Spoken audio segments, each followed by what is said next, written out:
Hello guys, कैसे हैं आप सब लोग। मेरा नाम है आयुष। आप लोग देख रहे हैं कॉमेडी का एडिट। आज के वीडियो के अंदर हम लोग पढ़ने वाले हैं एम्प्लॉयबिलिटी स्किल कंटेंट, और हम लोग आज के वीडियो के अंदर पूरा एम्प्लॉयबिलिटी एक शॉर्ट में 30 मिनट के अंदर ख़त्म कर देंगे। चलिए आज के वीडियो को शुरू करते हैं। तो सबसे पहले हम लोग को एम्प्लॉयबिलिटी स्किल में क्या क्या पढ़ना है वो आप पढ़ लो। पहले हम पढ़ेंगे मेथड ऑफ कम्युनिकेशन, फिर हम पढ़ेंगे कम्युनिकेशन साइकिल, फिर हम पढ़ेंगे कम्युनिकेशन बैरियर, फिर हम पढ़ेंगे इफेक्टिव कम्युनिकेशन। उसके पहले मैं आपको बता दूं, ये पीडीएफ स्क्राइब्ड द्वारा लिया गया है, इसकी पूरी कॉपीराइट स्क्राइब्ड के पास है। आगे हम लोग बढ़ते हैं। अगर हम लोग आगे बढ़ते हैं तो हम लोग को यही सब देखने को मिलता है। आईटी और एआई दोनों के बच्चे इसको एक्सेस कर सकते हैं। अगर हम लोग बढ़े, कम्युनिकेशन स्किल क्या है। कम्युनिकेशन क्या है? The impact of exchanging of information by speaking.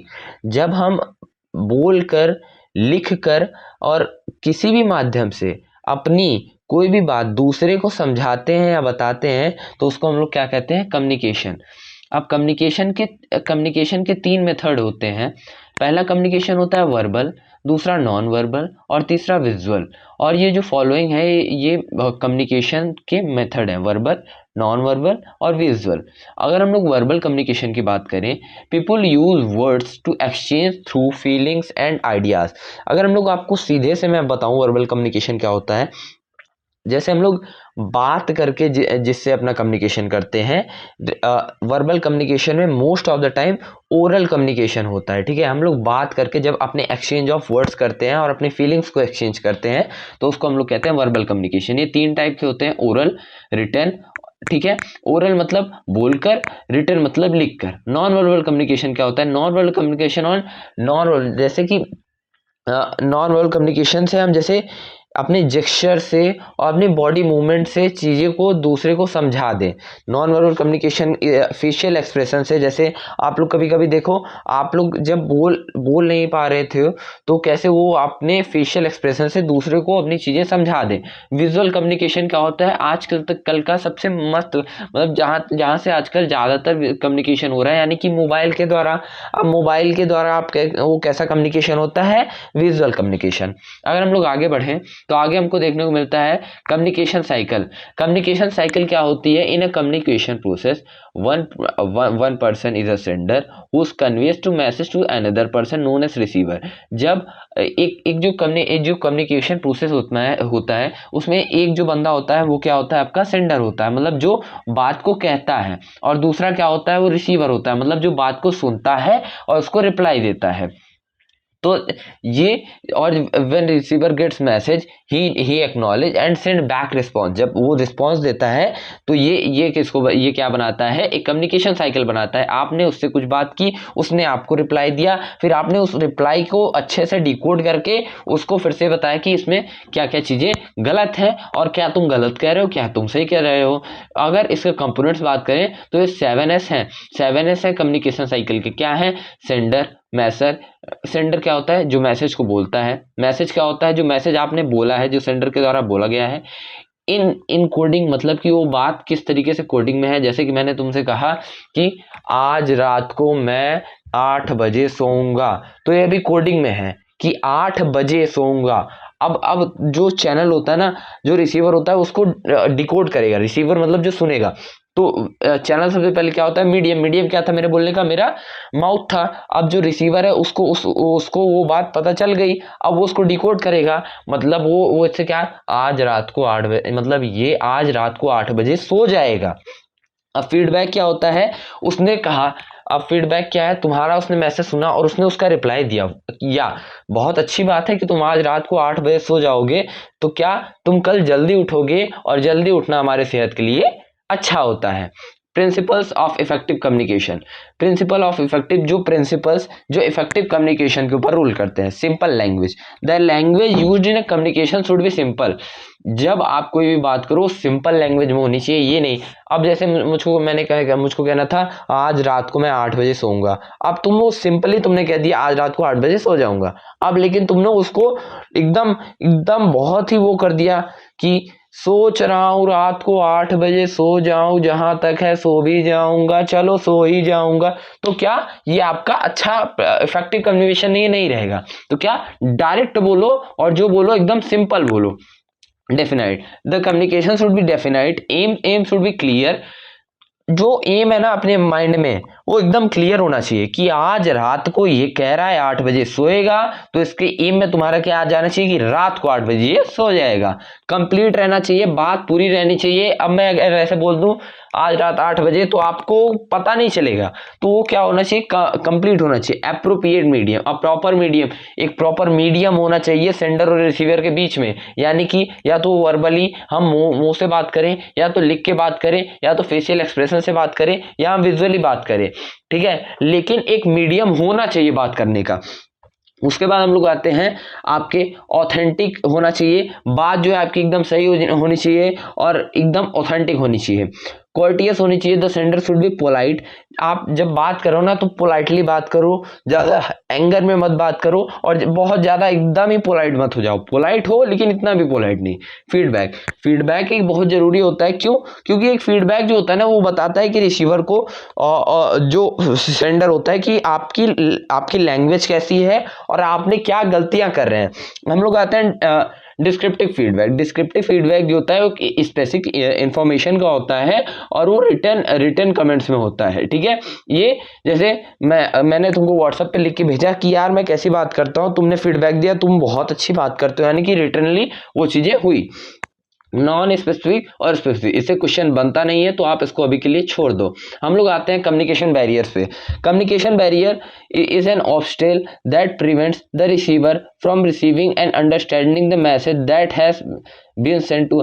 एक जो कम्युनिकेशन बैरियर होता है ना, वो जो रिसीवर है उसको रोकता है, उसको प्रिवेंट करता है, जो रिसीवर है अंडरस्टैंड करने के लिए मैसेज को, जो सेंडर के द्वारा। जैसे मैंने कहा आज रात को 8 बजे सो जाऊंगा, तो लेकिन एक ऐसा मीडियम होगा जो मेरा बैरियर लगा देगा और मैं उससे वो बात नहीं कह पाऊंगा, और वो जो है उस बात को डिकोड नहीं कर पाएगा। If message is not understood clearly it may lead to communicative gap causing confusion and misunderstanding.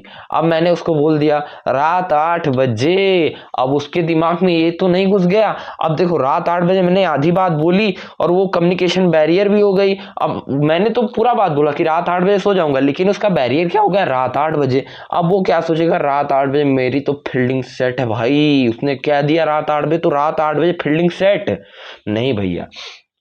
तो इस वजह से ये बैरियर जो है ना, इनके ऊपर थोड़ा कंट्रोल हमको लाना चाहिए। अब हम आते हैं types of communication barrier. Some common barriers of to effective communication include the use of jargon, could be over completed use unfamiliar terms. जो अनफेमिलियर हैं, मतलब जैसे देखो हम लोग बात करते हैं ना रात 8 बजे सो जाऊंगा, लेकिन अनफेमिलियर क्या है, रात्रि को, रात्रि को, और मैं 8 बजे को इंग्लिश में ना कह के, हिंदी में ना कह के संस्कृत में कह दूंगा, आठत्र बजम सोइंग, ठीक है। मतलब जो भी है, तो उसके क्या हो गया, वो अनफेमिलियर था, उसको तो हिंदी, उसको तो लग रहा था तुम हिंदी में बात करोगे, लेकिन वो अनफेमिलियर था। तो इससे क्या होगा, इमोशनल बैरियर्स। इमोशनल बैरियर्स, मैं अभी रो रहा हूँ रो रहा हूँ रो रहा हूँ, और मैं रोते रोते आधा ही बोल पा रहा हूँ, आधा नहीं बोल पा रहा हूँ, ठीक है। Difference in view point, differences नहीं क्रिएट होने चाहिए। फिजिकल डिसेबिलिटीज, कुछ लोग होते हैं ना तुतुरा के बोलते हैं, तुतुरा के, जिसको हमारे गांव वगैरह में कहते हैं कि आज आज 30 मिनट में खत्म कर दूंगा प्रोबेबिलिटी स्किल, ठीक है। ऐसे नहीं बोलना है। एक्सपेक्टेशन एंड प्रेजुडिस, जो एक्सपेक्टेशन है एक फॉल्स एजम्पशंस की आप ना बनाओ। मतलब कि आप उसको इतना चढ़ा दो कि रात 8 बजे सो जाऊंगा, रात 8 बजे सोना जरूरी है, नहीं सोओगे तो मर जाओगे। इतना एजम्पशन मत बना दो कि वो रात 8 बजे आए तो तुमको देखे तो उसको ऐसा लगे कि एकदम यार बेकार इंसान है भाई, मतलब ये गलत बोलता है, झूठ बोलता है। कल्चर इंडिफरेंस, आप जब बात कर रहे हो तो कल्चर वल्चर की बात मत करो कि भाई तू मुस्लिम है मैं तेरे से बात नहीं करूंगा, ये सब मत क्रिएट करना, ठीक है। ओवरकमिंग बैरियर, आप किस तरीके से इन बैरियर्स के आगे आ सकते हो। एक्टिव लिसनिंग, बात को पूरा सुनो। आप जब एक इंसान की बात सुन रहे हो तो दूसरे इंसान की बात ना सुनो, उसकी बात को पूरा सुनो। नहीं तो देखो उसने तो बोला रात 8 बजे सो जाऊंगा, अब आप बिजी थे, आपको इतना सुनाई दिया रात 8 बजे, और किसी और की आप बात सुन रहे थे, अब वो पूरा आपको संबंध में नहीं आया। सिंपल वर्ड लैंग्वेजेस यूज करो, जैसे कि मैंने आपको बताया हिंदी जो फैमिलियर है उसको यूज करो। फिर गिव कंस्ट्रक्टिव फीडबैक, उस चीज जो उसने बोला है उसका एक सही और एकदम मीनिंगफुल फीडबैक दो। अब हम लोग आते हैं sevens of communication. Sevens of communication क्या है, आगे हम लोग को अगर सेवेंस ऑफ कम्युनिकेशन मतलब क्या होता है कि क्या सेवेंस है कम्युनिकेशन की। देखो सेवेंस ऑफ कम्युनिकेशन है कंप्लीटनेस, पूरी तरीके से अपनी बात को बोलो, कंसिजनेस, पूरी तरीके से बोलो, कंडीजनेस, और stepping into shoes of other, तो ये पूरे तरीके से बोलो, क्लियरिटी रहनी चाहिए बाद में, बात को एकदम तब तक वो चला जाएगा, वो तो गलत समझ गलत समझ गया ना वो तो ये तो दिक्कत हो जाएगी तुम्हारे लिए। कॉन्सेंट्रेट होना चाहिए। आगे हम लोग बढ़ते हैं तो कॉर्सिटी होना चाहिए, करेक्शन होना चाहिए। ये आपका एक एमसीक्यू यहाँ से बन रहा है, ये मेरे को जहाँ तक पता चला है कि एक एमसीक्यू जहाँ से बन रहा है, और एमसीक्यू में ये पूछेगा कितने कितने कम्स होते हैं, सीएस होते हैं कम्युनिकेशन के, तो आपको क्या बताना है, 7 सीएस होते हैं कम्युनिकेशन के। बेसिक राइटिंग स्किल, आपको बेसिक चीज़ें लिखना आना चाहिए, आपका सेंटेंस हमेशा सही होना चाहिए, सेंटेंस जब तक क्लियर नहीं रहेगा तब तक दूसरे को वो अच्छे से, सिंपल सेंटेंस होना चाहिए, सिंपल बातें आप बोल रहे हो एकदम सिंपल सेंटेंस होना चाहिए, कंपाउंड सेंटेंस होना चाहिए, जो सेंटेंस है वो एक मतलब बहुत सारी इंफॉर्मेशन शेयर करे और कुछ ही वर्ड्स में कंबाइन करके, ठीक है। I drove to the office and then walk to cabin, मतलब मैं ऑफिस में गया फिर मैं कैबिन की तरफ चला गया, लेकिन अब आप इसको बात लंबी करके बोलोगे तो गलत हो जाएगा। कॉम्प्लेक्स सेंटेंस, एक कॉम्प्लेक्स सेंटेंस जो है ना वो एक इंडिपेंडेंट कॉज और एटलीस्ट वन डिपेंडेंट कॉज के ऊपर रहना चाहिए, ठीक है। आगे हम लोग आते हैं फेस रहना चाहिए, टाइप्स ऑफ फेस रहना चाहिए, नाउन फेस होना चाहिए, वर्ब फेस होना चाहिए, एडजेक्टिव फेस होना चाहिए, एडवर्बियल फेस होना चाहिए। इसको मैं अभी के लिए क्यों स्किप कर रहा हूँ, क्योंकि यहाँ से आपका आईटी का और एआई का दोनों का क्वेश्चन अभी के लिए नहीं आ रहा है। आईटी का तो बिल्कुल भी नहीं आ रहा है, एआई में कुछ भी नहीं आ रहा है, आईटी का बिल्कुल भी नहीं आ रहा है, एआई में कुछ भी नहीं आ रहा है। थोड़ी सी आपको अगर स्क्रीन का मतलब, जैसे स्क्रीन ऐसे अचानक से बड़ी हो जा रही है, अचानक से छोटी हो जा रही है, अचानक से ऐसे बड़ी, अचानक से बड़ी, अचानक से छोटी, थोड़ा सा आप लोग मैनेज कर लोगे तो मैं भी आपको अच्छे से भी आगे तक लेके जा पाऊंगा। आपका यहाँ तक ये हो गया है। अब हम आपको पार्ट 2 में मिलेंगे कल सुबह 8 बजे, जहां पे हम लोग इसके आगे की बात करेंगे और डीबीएमएस भी कंप्लीट करेंगे। हम लोग ने आज यहाँ तक पढ़ा। आज की वीडियो आपको अच्छी लगी तो वीडियो को लाइक करिएगा, हमारे चैनल को सब्सक्राइब करिएगा। धन्यवाद।